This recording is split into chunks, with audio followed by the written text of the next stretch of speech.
Hey, Coach Jesse Minch, also known as Snake here. Got another review video for you guys today on the Jordan 29. A lot of people have been asking me questions about shoes they've been seeing in my videos, so I want to give you a little breakdown of what I think about these shoes and some of the different features on them and how they perform and all that. So for this video, I'm going to give you a lot of close-ups on the shoes so you can really see what they look like, and you don't have to look at my face so much because I'm sure you see plenty of me. So as you can see, really cool on the design side of things. Got the big Jordan logo on the side.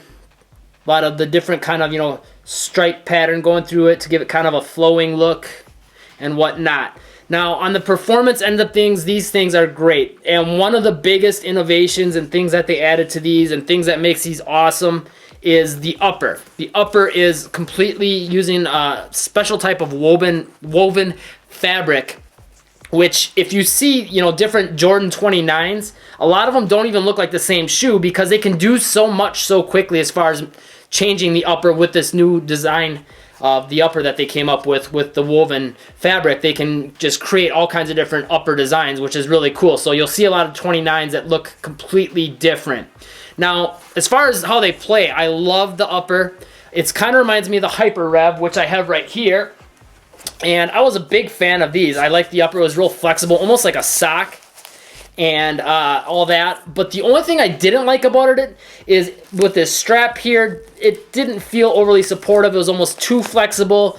And with the fly wire, one of these broke on me on the laces. And when it breaks, there's no eyelet to put the lace back through, so you basically completely lose that spot. And to me, the fly wire broke way too soon on these. I actually bought them again because I liked them enough, but the original ones I had were all black and gray with no orange, and one of the eyelets broke, and the rest of the shoe is in perfect condition. And when that broke, that just really sucked because I really wanted to play with them some more. But the Jordans, I find, seem to be crafted a little bit better. As you can see with the eyelets, they are thicker. They don't use fly wire. They have almost little tiny strap type deals that they use to secure your foot down. So between that, you can also see here, you can kind of see the little lines here of where the straps thingies are coming down. That kind of pulls your foot into the footbed real nicely, gives you some good support. And that's the other thing I liked, is that the laces come all the way up to the top. At the top, they don't use those little, whatever you want to call them, strap fly wire type deals. They actually have eyelets, but I like that it's secured all the way up to the top instead of having that strap like on the Hyper Revs. Plus these straps, again, being thicker, they're not going to break, and they give you a little bit more support. So I just felt like overall is better support, and the material itself is still really flexible, but a little bit thicker, a little bit cushier. So just as comfortable, but again, I feel like you gain more support out of it. The fit on them was, great. I'm a super, super tight shoe tire, as you can see here. This is without it even on my foot, snugged up, and you can kind of see how close I already have it tight. But again, I felt like it fits great. Now, as far as the bottom goes and all that, traction is great. Initially, I thought these might be the best traction I'd ever had. And that's compared to, I'd say, the number 2 I would give to the Kobe 9, which I think I would have to give the nod to after playing in these a little bit more. I'd have to say Kobe 9 has the best traction I'd ever used or had experienced on a shoe. The 10 I hear is supposed to be amazing too. I haven't used that yet, so maybe I'll review on that in the future if I grab them. But the traction on these is great. It's kind of sticky. I'd say this is the second best traction I'd had on a shoe.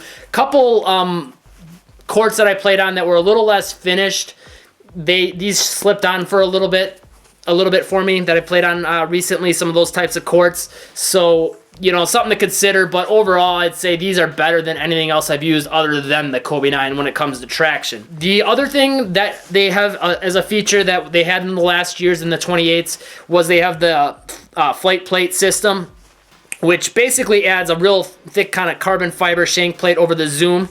And for me personally, I just found this is my first time using the flight plate system, so, for me it was a little bit different, but for me I found the bottom to be a little stiff. I don't like that it basically only flexes here.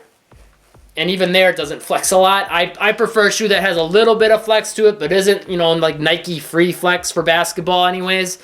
And I think the Kobe 9s kind of nailed it with that. And, me personally, I prefer Lunarlon over Zoom, which these have Zoom in. And I like a shoe that rides just a little bit lower as far as the cushion setup. I would have been like to, you know, my foot to sit just a little bit lower on the ground. But still, I can't really complain. Overall, they perform well. I mean, it's not like it bothers my foot or anything like that.